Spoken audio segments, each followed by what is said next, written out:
Je me considère comme un amateur de musique en général. Je m'intéresse à la plupart des genres, mais je ne dirai jamais que j'écoute de tout.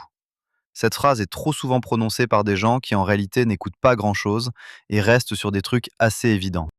Bref, je ne vais pas jouer à l'expert du reggae, je suis avant tout fan de métal et de jazz, mais j'en ai quand même écouté pas mal, surtout pendant mes années d'école d'ingénieur.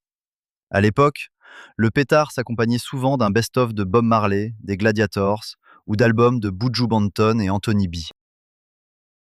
Pour changer un peu sur ce site, j'avais envie de parler d'un sujet qui me trotte dans la tête, le rastafarisme et son lien surprenant avec le sionisme, zionisme en anglais. C'est un rapprochement qui interloque souvent les gens à qui j'en parle. Pourtant, il devient évident dès qu'on prête attention aux paroles du reggae classique. Rien qu'avec Bob Marley, tout s'éclaire. Iron Lion Zion, l'album Exodus, les références incessantes à Zion, Babylone, au lion de Juda et à l'Exode. Soudain, ces images bibliques prennent un sens beaucoup plus profond. Le rastafarisme puise massivement dans l'Ancien Testament. Leur Zion évoque bien sûr Jérusalem et Israël dans l'imaginaire sioniste. Mais c'est avant tout un sionisme noir, spirituel et symbolique. Il recycle l'imagerie juive sans que ce soit du sionisme juif au sens politique moderne. Pour les Rastas, la terre promise, c'est l'Afrique, et plus particulièrement l'Éthiopie, où les descendants de la diaspora africaine doivent revenir, physiquement ou spirituellement, pour échapper à Babylone, le système oppressif occidental. Je trouve ça tout à fait légitime que les Noirs de Jamaïque aient cette vocation de retour en Afrique. Mon but ici n'est absolument pas de dénigrer le mouvement Rastafari, même si, honnêtement, je le considère comme un mouvement religieux assez extrémiste, plus proche, dans son esprit rigoriste et séparatiste, des Quakers ou des Amish que de ma propre philosophie de vie. Pour autant, je trouve cette construction intellectuelle fascinante. Des Rastas ont réussi à transformer une oppression réelle en une épopée biblique moderne, en se réappropriant l'histoire du peuple juif pour en faire la leur. C'est à la fois beau et radical. Un peuple déraciné qui se réinvente une origine sacrée, une terre promise et un messie noir. C'est précisément cette puissance narrative qui rend le décalage encore plus cocasse quand on observe les fans occidentaux. On peut constater que beaucoup de personnes écoutent cette musique sans n'avoir aucune idée de l'idéologie qu'il y a derrière. Les rastas blancs européens, quasi punk à chiens, fumeurs de joints, n'y comprennent généralement rien. Certains ne captent aucune référence biblique, scandent Babylone comme si c'était une ville mythique idéale, sans comprendre que c'est un ennemi idéologique pour les rastas. Et ils ne font aucun lien entre le Zion, que la majorité des groupes de reggae mentionnent forcément dans quelques morceaux, et le Zion, terre promise des Juifs. C'est juste un mot cool et mystique qui sonne bien sur un riddim. Si certains apprenaient que Jah est le Yahvé des Juifs, du coup, c'est assez savoureux d'imaginer tous ces fans de reggae qui portent fièrement leurs couleurs rouge, jaune, vert, descendre dans la rue pour manifester en faveur de la reconnaissance de la Palestine, sans se douter une seconde que c'est le même Zion que celui des sionistes que les Rastas vénèrent. Ce qui est encore plus ironique, c'est que ces mêmes fans progressistes ignorent souvent l'homophobie très marquée d'une grande partie de la scène reggae roots et dancehall, une homophobie qui découle directement de l'interprétation littérale de l'Ancien Testament par les Rastas. Des artistes comme Buju Banton, avec son classique Boom Bye Bye, appelant à tirer sur les homos, Sizzla ou Capleton ont vu plusieurs de leurs concerts purement et simplement interdits ou annulés en France suite à des campagnes d'associations LGBT. Dans les années 2000, des tournées entières ont été annulées. Tout ça parce que ces artistes refusaient, ou refusent encore pour certains, de renoncer à des paroles qui parlent de brûler ou d'éliminer les homosexuels au nom de Jah. Résultat, les bobos parisiens qui headbang sur du roots en fumant leur spliff sont souvent les premiers à boycotter un comique problématique, mais continuent d'idolâtrer des stars qui, sur le plan des mœurs, sont bien plus conservatrices que n'importe quel curé traditionnaliste. Le mouvement Rastafari, souvent perçu à travers le prisme superficiel du reggae et du cannabis, est en réalité un mouvement d'émancipation spirituelle et politique profond né en Jamaïque dans les années 1930. Ses fondements reposent sur une réinterprétation de la Bible qui lie indissociablement l'histoire de la diaspora africaine à celle du peuple juif et au concept de sionisme. Le rastafarisme puise ses racines dans la population noire jamaïcaine, aux conditions déplorables juste après l'abolition de l'esclavage. Le mouvement a été porté par la figure de Marcus Garvey, souvent surnommé le Moïse noir, qui prônait un retour en Afrique et prédisait le couronnement d'un roi noir qui mènerait son peuple à la délivrance. Cette prophétie s'est concrétisée en 1930 avec le couronnement de Haïlé Sélassié Ier en Éthiopie, né sous le nom de Ras Tafari Makonnen. Pour les adeptes, il est le Messie, le Dieu vivant. En tant que descendant présumé du roi Salomon et de la reine de Saba, il établit un lien direct et généalogique entre la monarchie éthiopienne et les lignées bibliques d'Israël. Pourquoi tout est-il parti d'Éthiopie? Parce que ce pays incarne, aux yeux des premiers Rastas, la continuité directe avec l'Israël biblique. L'Éthiopie abrite depuis l'Antiquité les Bêta Israël, des Juifs noirs qui pratiquent une forme ancienne de judaïsme. Surtout, la tradition éthiopienne affirme que la dynastie impériale descend en ligne directe des rois juifs. Haïlé Sélassié, couronné en 1930, portait le titre de « lion de la tribu de Juda ». Pour des Jamaïcains en quête d'identité après l'esclavage, c'était le signe attendu. Un roi noir, descendant des rois d'Israël, régnait sur une Afrique libre. L'Éthiopie devenait ainsi la nouvelle Zion.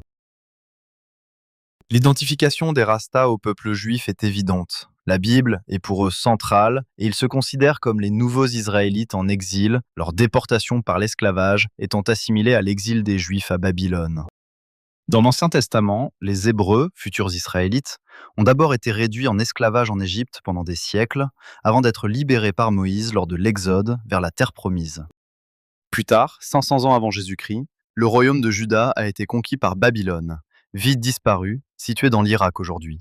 Le temple de Jérusalem a été détruit et une grande partie de la population juive, surtout l'élite, les prêtres et les artisans, a été déportée de force à Babylone, dans l'actuel Irak.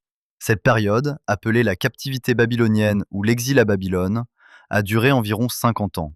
Les Juifs y ont vécu dans l'oppression, loin de leurs terres et de leurs sanctuaires, en pleurant au bord des fleuves de Babylone. La psaume 137 du livre des psaumes de la Bible hébreu dit « By the rivers of Babylon, we sat and wept, when we remembered Zion ». C'est la conquête de Babylone par les Perses qui a mis fin à la captivité babylonienne et permis le retour des Juifs. Cyrus le Grand, roi des Perses, autorisa les Juifs à retourner à Jérusalem, à reconstruire le temple et à reprendre leur culte. En aparté, les Perses, ce sont les Iraniens d'aujourd'hui. L'histoire a décidément un sacré sens de l'humour. Le peuple qui a libéré les Juifs de Babylone et leur a permis de revenir à Sion est aujourd'hui devenu pour eux une menace existentielle. Ironie du sort ou cycle éternel de Babylone et de Zion qui se rejoue sous d'autres formes. Revenons aux Rastas. Ils adorent ces parallèles. Esclavage des Juifs en Égypte égale traite transatlantique des Africains. Exil des Juifs à Babylone égale vie des Noirs en Jamaïque ou en Occident, renommée Babylone. Libération des Juifs par Cyrus et retour à Jérusalem égale futur retour des Noirs en Afrique avec la venue de Haïlé Sélassié Jah Rastafari comme nouveau libérateur. Ce lien se manifeste par de nombreux emprunts symboliques et rituels. Le nom de Dieu. Ils utilisent le nom Jah, dérivé de la forme courte hébraïque Yah, Yahvé. Les pratiques alimentaires. Le régime Ital partage des similitudes avec le Kosher, notamment l'interdiction du porc et des crustacés. Les dreadlocks. Leur chevelure se fonde sur le vœu biblique de Naziréa, livre des Nombres, interdisant de se couper les cheveux, tout comme les papillotes des Juifs orthodoxes sont parfois comparés à la crinière du lion de Juda. L'observance. Certains groupes, comme les 12 Tribes of Israel, observent le Shabbat. Le concept de Zion, Sion, est le pilier de la cosmologie Rasta. Zion peut être la terre d'Israël, mais aussi pour certains Rastas, il désigne l'Éthiopie ou l'Afrique comme la terre promise de libération pour les peuples noirs. À l'opposé se trouve Babylone, symbole du système oppressif occidental, du colonialisme et du capitalisme. Le mouvement est souvent décrit comme un sionisme noir ou panafricain. Dans les années 1960 et 1970, de nombreux Rastas admiraient le retour des Juifs en Israël, y voyant un modèle de nationalisme et de résistance pour leur propre combat.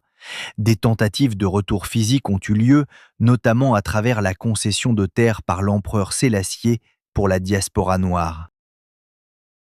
Bien que le lien symbolique et biblique avec Israël soit indéniable, le soutien politique au sionisme juif moderne est complexe et non unanime. Malgré les similitudes, le rastafarisme reste une religion abrahamique distincte du judaïsme. Par exemple, la croyance en la divinité de Haïlé Sélassié est considérée comme hérétique par le judaïsme rabbinique. Si certains artistes comme Ziggy Marley maintiennent un lien spirituel fort avec Israël, une grande partie du mouvement reggae actuel critique la politique israélienne. De nombreux Rastas, fidèles à leur discours anti-impérialiste, voient aujourd'hui dans le sort des Palestiniens un écho à l'oppression qu'ils combattent, dénonçant parfois des politiques qu'ils assimilent à l'apartheid. En résumé, le rastafarisme a construit son identité sur les fondations de l'histoire biblique d'Israël pour offrir une narration de dignité et de retour aux descendants d'esclaves. Zion reste pour eux l'idéal d'un foyer spirituel où, comme le chantait Gregory Isaacs, coule le lait et le miel. Au cœur du mouvement Rastafari, Bob Marley incarne le lien le plus célèbre entre la culture jamaïcaine et l'imaginaire biblique d'Israël. Bien qu'il ne se soit jamais revendiqué juif au sens religieux ou identitaire moderne, Marley s'identifiait pleinement comme un descendant spirituel des anciens Hébreux. Son appartenance aux 12 Tribes of Israel, les 12 tribus d'Israël, est cruciale pour comprendre ce rapport. Dans cette branche du rastafarisme, chaque membre se voit attribuer une tribu selon son mois de naissance. Étant né en février, Marley appartenait à la tribu de Joseph. Cette identité n'était pas une simple étiquette, mais le socle d'une vision du monde où les Noirs de la diaspora sont les vrais Israélites en exil à Babylone. Plusieurs de ses chansons emblématiques illustrent cette fusion. Exodus, 1977. Cet album et sa chanson titre sont une relecture rastafari de l'Exode biblique. Marley y chante le départ d'Égypte, symbole de Babylone et du système oppressif occidental, vers la terre du Père, Zion, Afrique. C'est ici que le lien avec l'histoire juive est le plus fort, utilisant le récit de Moïse pour galvaniser la lutte contre l'esclavage mental. Iron Lion Zion. Cette chanson affirme son identité de lion en Zion. Le lion de Juda est un symbole central partagé avec la lignée de David que les Rastas attribuent à Haïlé Sélassié. Zion Train, 1980. Sur l'album Uprising, il invite ses frères à monter à bord du train de Zion, un voyage vers la rédemption et la liberté spirituelle. Redemption Song, 1980. Marley y fait référence à l'histoire de Joseph vendu par ses frères, and made strong by the hand of the Almighty, renforçant son identification personnelle à cette figure biblique. Même dans ses accessoires, Marley manifestait cette connexion, portant parfois le symbole hébreu Shai, signifiant la vie. Pourtant, son sionisme était avant tout panafricain, un désir de rapatriement vers une terre ancestrale de liberté, parallèle mais distinct du sionisme politique juif. Bob Marley n'était pas seul à chanter Zion. Le reggae roots tout entier s'est construit sur cette tradition de chant d'histoire, permettant d'imaginer une patrie pour ceux qui se sentent déplacés. The Melodians ont une chanson nommée Rivers of Babylon, c'est sans doute l'adaptation la plus célèbre du psaume 137. En chantant « Sur les fleuves de Babylone, nous nous sommes assis et nous avons pleuré, quand nous nous sommes souvenus de Zion », les Melodians ont transformé un lamento juif antique en un cri de ralliement pour la diaspora noire. Gregory Isaacs, dans son titre Border 1977, exprime le désir viscéral de quitter Babylone pour retourner en Afrique, là où coule le lait et le miel. Pour lui, Israël est une étape dans le discours spirituel, mais la destination finale reste le continent noir. Peter Tosh, compagnon de route de Marley, utilisait également l'imagerie de Zion, mais avec une nuance parfois critique. Dans sa chanson Lion, il lance une pique à Marley. Tu parles d'un lion de fer, mais tu ne peux pas aller à Zion, suggérant que la libération demande plus que des mots. Tosh était également connu pour ses positions anti-impérialistes radicales, voyant parfois dans le système politique moderne d'Israël une forme de colonialisme, contrairement à la Zion spirituelle qu'il vénérait. Un groupe jamaïcain relativement connu des années 70, Israël Vibration, porte déjà son identité dans son nom. Ils incarnent pleinement leur rôle de nouveaux Israélites et chantent régulièrement leur appartenance aux 12 tribus d'Israël.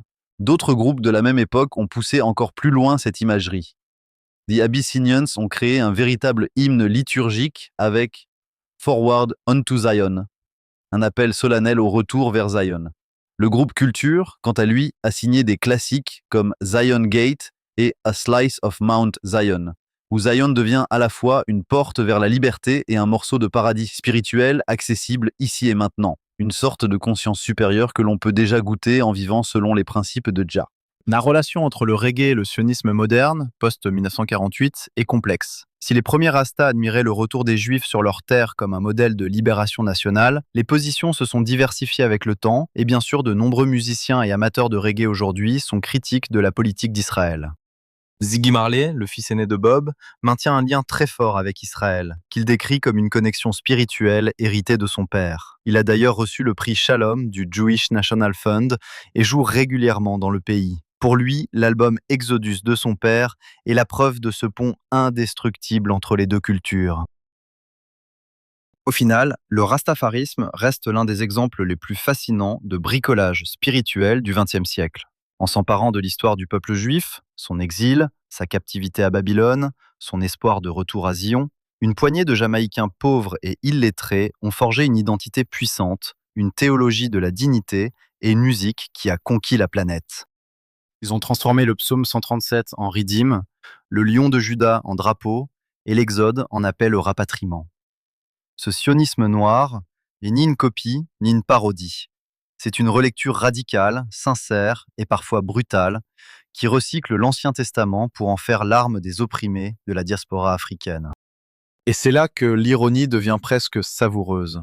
Des milliers de jeunes occidentaux, dreadlocks en bataille et kéfiés autour du cou, scandent Zion et Babylone en manifestant pour la Palestine, sans jamais réaliser qu'ils brandissent les symboles d'un récit où eux-mêmes incarnent souvent Babylone et où Zion reste, pour les Rastas orthodoxes, une terre promise africaine profondément liée à l'imaginaire israélite. Quant à l'homophobie explicite de nombreux artistes du reggae, elle découle de la même lecture littérale et bigote de la Bible qui nourrit le mouvement. Elle rappelle que cette culture, si souvent récupérée par la gauche branchée, est en réalité bien plus conservatrice sur les questions de mœurs que bien des réactionnaires qu'elle dénonce. Le reggae n'est pas une bande-son inoffensive pour soirées enfumées. C'est une théologie en mouvement, un sionisme à la sauce caribéenne, une épopée biblique réécrite par des descendants d'esclaves. Zion Train is coming, mais tout le monde n'est pas monté dans le même wagon. J'espère que cet article vous aura plu et peut-être ouvert une nouvelle perspective sur le reggae. Comme d'habitude, j'ai utilisé une voix IA. Je continue de privilégier le temps d'écriture et de recherche plutôt que le passage à ma propre voix et au montage vidéo. Probablement à tort, mais c'est mon choix pour l'instant. N'hésitez pas à me dire en commentaire ce que vous en avez pensé. Vos retours m'aident à faire évoluer la chaîne. Si ça vous a plu, likez, abonnez-vous et laissez un petit mot. On se retrouve bientôt pour le prochain sujet. Prenez soin de vous.